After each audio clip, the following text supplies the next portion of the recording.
Hello friends! Today I am going to do a playthrough of my very first board game launching on Kickstarter this month. The game can be played multiplayer or solo. Kind of name of the game is to work through different emotions to win gems. So I'm going to show you how you can play just with yourself. Okay, so the game comes with a rule book. I just thought it would be helpful to kind of do a playthrough to show you what it is like in action. So there are 54 cards and 6 gems. Okay. One of each color that corresponds to the 6 different emotions. Those are love, happiness, excitement, fury,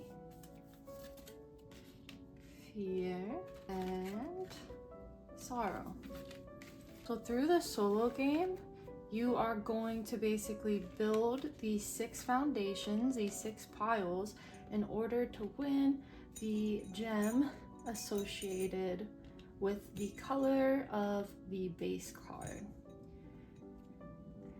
So when building these foundations, you will answer the prompts. They each have an emotional prompt, and then you will build up your sequence in this order. Okay, so this pile is going to have all 6 cards because you're always going to end on love.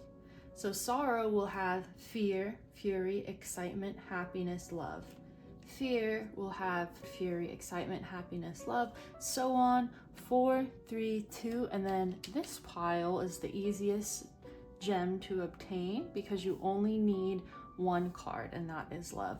So the kind of exigence of the game is to work through your emotions, to create these threads of memories and bring even the most sorrowful, the most fearful, the most angry memories you have back to something that reminds you of love you have for someone or something, or most importantly, yourself.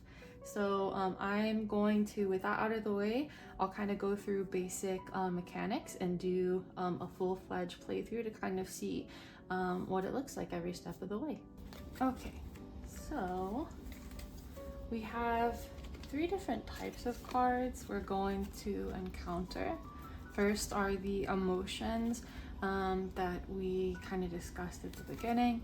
The second are animals, which function as emotions. You can play them as such. They're also, when you're playing multiplayer, the only cards you can gift to another player.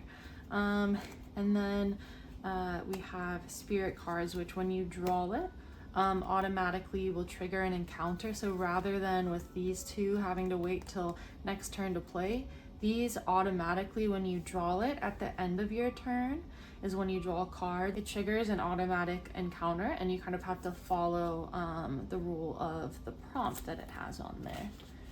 So with that out of the way, let us play a full game. We're going to start just as with the multiplayer game, where each player gets 5 cards. We're going to draw 5 cards for ourselves. During each round, you play as many cards as you can, and then once you have played as many cards as you can, you will draw as many cards as it takes to get you back to 5. Okay, so we've actually got a good hand here, although with spirit cards, this kind of stinks because this is this is the most powerful card in the game. It can automatically complete any pile.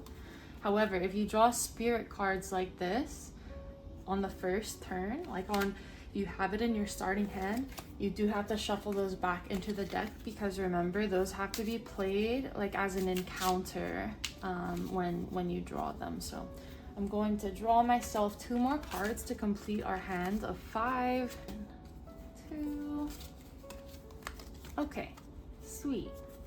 So we can actually complete 2 of our piles with just this hand, and we can start 2 more.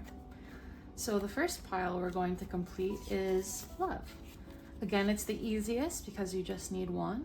And so the card says, tell me a time you felt love, then bask in its beauty, collect your gem. And that is what every card says, to remind you that once you get to this card at the top of the pile, that is when you can collect your gem.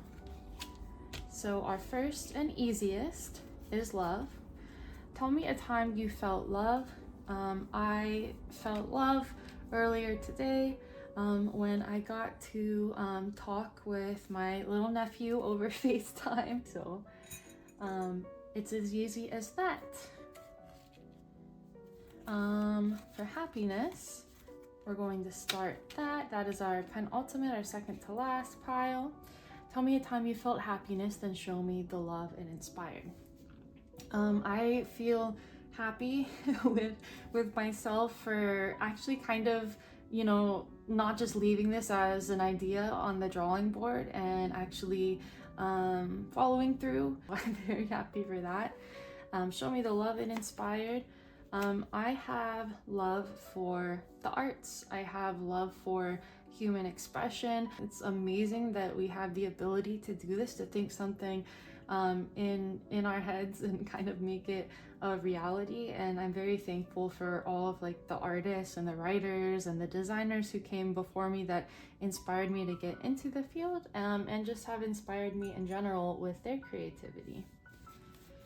So and as you kind of saw there, the way that you can kind of get the most out of this game is by keeping the same kind of through line, this thread of stories. So for instance, you know, we could either start a fear or an excitement pile, but to further illustrate this point, I'm going to play fear and then build on it with excitement to kind of show you how to kind of keep the story the same throughout. So we're kind of reinforcing this idea that a bad memory can become positive over time.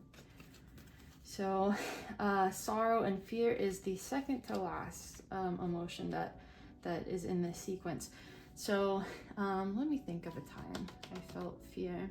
I kind of talked about this in my playthrough with my friend Marissa. Felt sorry when I was replaced by AI that was trained on writing that I produced for the company. Unbeknownst to me, I was training their AI. Who was it? I was kind of fearful about the state of the art industry because of the advent of AI, and yeah, kind of just in general how artists are already underpaid and now it's kind of even harder to find work. But I recently was very excited to get a new in-house writing job with Webtoon Entertainment. I've always wanted to work on an original, so it was really exciting to get that opportunity to write for them, and I love my team, and so yeah, that is kind of something that helped turn that fear around. So we got 5 more cards. Ooh, these are my favorite to draw, the animal cards. So here, let me read these prompts. This is a passive wildlife encounter. So, for instance, the bear's card says her cry is mighty. She doesn't trust humans for her cub was recently hurt by them. You feel the bear's fury. That means that I can actually play this as my first fury card. So that can replace, basically, if you were to get a card like this that said fury, the animal card can replace it. You can even use that as the foundation. And since it's passive, I don't have to state a memory that made me furious. This is also a passive card. You see the fear in the eyes of a startled fawn. She briefly cowers before darting off into the brush. So if I'd gotten this last turn, I could have played that instead of my fear card here. But I will save that for now because my sorrow pile is going to need this as the second step. This, however, is an active wildlife encounter. A fox prances through the meadow in delight. Name someone or something that makes you happy. So with this, you do have to answer a prompt. I'm going to go ahead, let's see. So this will be the end of this turn I'll draw because the only one I can play is this. I've already got a base of fear, a base of love, and a base of happiness. You can also discard a card. I think I will discard this, and so that I can draw 2 more at this time. Okay, so here we go. From fury, excitement grows. Since this was a passive wildlife encounter, I kind of create the thread with this card. So let's see, excitement. So out of embarrassment, I am going to go ahead and speed up this portion of the video and voiceover. I got a little mushy here, which you know is kind of the point of it, especially if you're playing by yourself. Like, it's of course fun to share memories with loved ones. That's another point of the game. But if you are playing solo like this, like as you're playing these cards, kind of weaving these memory threads, you know, I'd love if it could kind of take you back to those times and make you really happy and make you kind of gush like this. But yeah, to spare you the secondhand embarrassment too. I was just talking about how much I love my parents, how we've gotten along a lot better in recent years, how they're a lot more accepting of things like my gender identity or the fact that, you know, I love girls because girls are awesome. and yeah, how my brothers always supported me in my identity. Like, even as a young child, he's always been my biggest supporter, and I love him so much. And I love my nephews, his kids, and my niece now. So yeah. And of course, as far as technical gameplay goes here, I'm just following the same turn-by-turn mechanics where I have 5 cards. At the start of each turn, I play as many cards as I possibly can into my 6 foundation piles. I can discard 1 card at the end of each turn, and then I draw however many cards I need in order to get me back to 5 at the end of that turn. All the while, when I complete piles, I am awarding myself gems. Okay, so we have just drawn a card, and honestly, I'm thankful for this because I kind of needed a new hand. The Nuno Sapunso, who actually is kind of his hat is on the logo here. That's the spirit that cursed us at the beginning of the game and caused us to kind of see all these colors. It says, he hasn't forgiven you in his fury. He wreaks havoc once more, forcing you to switch your hand with another player's. So, since we were playing solo, we're just going to discard our whole hand. Sorry, my allergies are killing me. We're going to draw 5 more cards. 2, 3, 4, 5. Okay, so we got another spirit card. So this is the Arimanga. The mischievous moon eater is grinning with glee. In his excitement, he tips the world, turning your hand upside down. So thanks a lot, buddy. This is not gonna help my headache. We have to draw the stag. Dang it, I just realized this actually is more of a nuisance than I had intended because, full disclosure, I am dyslexic. I have pretty severe visual dyslexia. So here we go. The stag. His stance is valiant. As king of the forest, he watches over the others. You feel his love for them. Okay, so we still, in order to start this pile, we need sorrow. Although actually we can complete this with the stag. It is a passive encounter, so we don't even need to complete a prompt or anything. That completes this.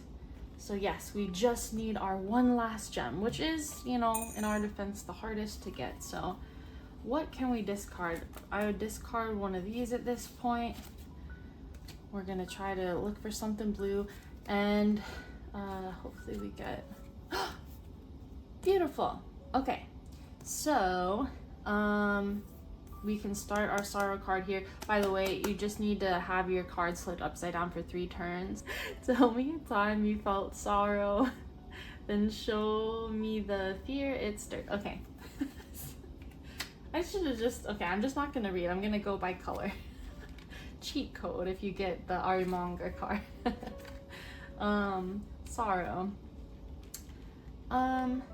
Here I got to what ended up being my last hand of the game. So I played my sorrow card. I went on a tragic sapphic rant that I will not subject you to. And yeah, from sorrow comes fear, and then it taught me even your worst experiences kind of teach you that it's kind of like a science experiment, really. It's kind of just falsifying a certain hypothesis and teaching you how not to move forward or how to move forward differently in the future. Now, we just drew, again, luckily, full circle moment. This is the card we drew in the beginning that I had to discard, unfortunately, because we can't have spirits on our first hand. But this is the most powerful card in the game. This is Lakapati. It is a Filipino goddess in Filipino folklore, a being of divine love. You feel the goddess's love coursing through the forest. It heals the emotion you've buried deepest. Now, what this means is that I can put it on any pile and it will automatically complete. I don't have to answer any prompt. I could not even have the starting card. So what I'm going to do is end the game in this one final turn, and that will earn us our last gem. Yay! With that, we have completed from sorrow to fear, to fury, to excitement, to happiness, and to love. To love. We have completed our game. Yay! And so that is kind of an example of how you can play. Yeah, this game was very, very fun to make. I make comics for a living, so this is a little bit different, but it's kind of like a companion piece to those comics, especially Multo, which again, it's not only about Filipino folklore like this, but it is also was to help kids and the kids inside all of us, our inner children, process and navigate things like grief, like sorrow. So I hope that through this, if you did want to check it out on Kickstarter and grab your own copy, I hope that you are able to get it in your hands someday, be able to collect all the gems. And I hope that if you do get the chance to play, if I do get the chance to produce this for everyone, that it is able to help heal that inner child in some way, the way that you guys have helped me. I really do appreciate it more than anything. With that, I will head out and I will see you guys next time.